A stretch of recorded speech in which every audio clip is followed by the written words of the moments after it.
Today's episode we are going to be discussing and reviewing which piece of equipment is best to buy, a kettlebell or a dumbbell, and we're starting right now.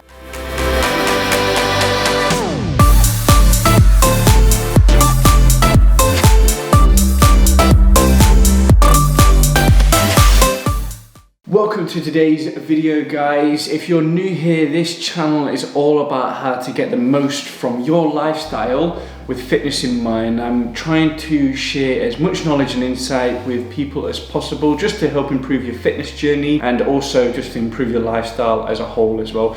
In today's episode, we are going to be taking a look at which piece of equipment is going to be better for you to purchase and buy if you're doing a lot more home workouts. If you don't own either a kettlebell or a dumbbell and you're thinking, which one should I buy? Which one's going to give me the most effective workouts? Which one am I going to be able to use the most? Is it going to be a kettlebell? Is it going to be a dumbbell? So which one should you buy, a kettlebell or a dumbbell? What I would say to you, and this is by no means a cop-out, if you have the funds available, then buy both. Both are fantastic pieces of equipment, very, very versatile. You can use them in a very small space.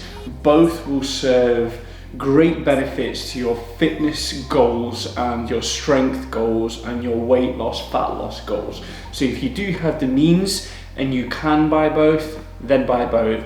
If money is a consideration and you're only really wanting to buy one just to get yourself through this pandemic, this health crisis whilst we're all on lockdown, you're thinking, I'm just going to buy one because sooner rather than later the gyms will be open again, so I'm just going to invest in one piece of equipment. Then the first thing I would say is look at what is your experience with both. Okay, so what I would really sort of focus on is that how much knowledge and experience and skill base do you have on using either or. Do you use dumbbell? Have you used dumbbells quite a lot in the past, or have you used kettlebells quite a lot in the past? Because if kettlebells, for example, require quite a high demand on the skills involved into performing the movement correctly without hitting injury, whereas with a dumbbell, it doesn't really require that much skill to be able to move it around, whereas with a kettlebell, there's quite a lot of technique involved. So if you're already familiar and upskilled in using a kettlebell, then and you enjoy using a kettlebell, then get a kettlebell. But if your experience is very limited with kettlebells and you've used dumbbells quite a lot, or you just enjoy using dumbbells quite a lot, then buy a dumbbell. That is the first thing. The second thing, looking at the actual knowledge around different movements that you can do. If you know how to do more movements with the dumbbell than you do with a kettlebell, then it makes sense to invest in a dumbbell. But if you've got more experience and knowledge in movement patterns and what to do with a kettlebell, then go for the kettlebell. So basing it on your knowledge and experience is going to be key, and what you're most familiar with, but also what you enjoy using.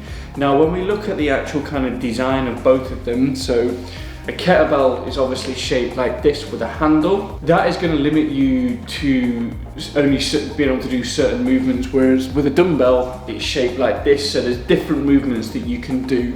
One in particular that we can just dive a little bit deeper into is, for example, if you're doing a press up and you're on the floor, you can hold that one dumbbell and then do a press up into a burpee, bringing it up to a clean and then pressing it overhead. Now, you would be able to do that with a kettlebell, but the area that you'll be doing it on, it's such a small surface area that it becomes quite unstable, therefore increasing the risk of injury. So for me personally, if I was going to choose to do that particular movement, I wouldn't be using a kettlebell, just because it could probably cause serious damage and injury to my wrist, particularly if you're working out, you're tired, you're fatigued, you're sweating, you're not really thinking as much as you would be if you were just in a normal state. Things can happen, accidents can happen. So those sort of movement patterns where you're doing kind of press ups from the floor, using that into another movement, are probably completely out. I would suggest that they're completely out, whereas you can do that with a dumbbell.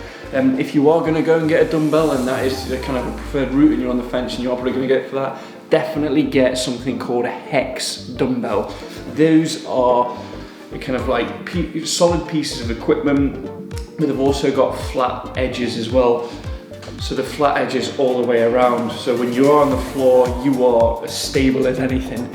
So if it's those sort of movements that you're looking to do, then definitely get the dumbbell, because you're definitely going to be a lot more safer performing those types of movements. Things like when it comes to a kettlebell and you want to do kettlebell swings, for example, it's going to be much more difficult to do that with a dumbbell than it would be with a kettlebell. So if you enjoy doing those movements and you want to do a lot more of those movements, then definitely get the kettlebell, because it's quite difficult. Although you can do it, it's just a bit more difficult to do it with a dumbbell than it is with a kettlebell. But for the most part, if I'm honest, if it was me personally and I had the choice between the two, I'm on a desert island and someone says to me, you've got to choose either a kettlebell or a dumbbell. Me personally, I would go for a dumbbell. That is just a personal preference, because I feel that I would be able to get a lot more from that for the reasons that I've mentioned. I would certainly get a dumbbell. And the other reason why I would choose a dumbbell is because I don't really do a great deal of kettlebell movements unless it's programmed in a workout that someone else has written. If it's down to me, I personally don't do that many kettlebell workouts. I wouldn't do a kettlebell workout because I chose to do a kettlebell workout. I'll do a kettlebell movement because someone had written it into a workout or a CrossFit workout and said kettlebell swings are in this, then I will do them. But for the most part, I don't actually enjoy doing kettlebells. If I had a choice personally, like we are in lockdown now, I had the ability to program my own workouts, I would actually always opt for a dumbbell over a kettlebell. So that's the reason why I would choose a dumbbell. Now, with that said, if you enjoy using kettlebells, I think a kettlebell is probably the way to go, as long as you've got the experience and the technique behind it. If you've used kettlebells before, then definitely go for a kettlebell, because they're so versatile.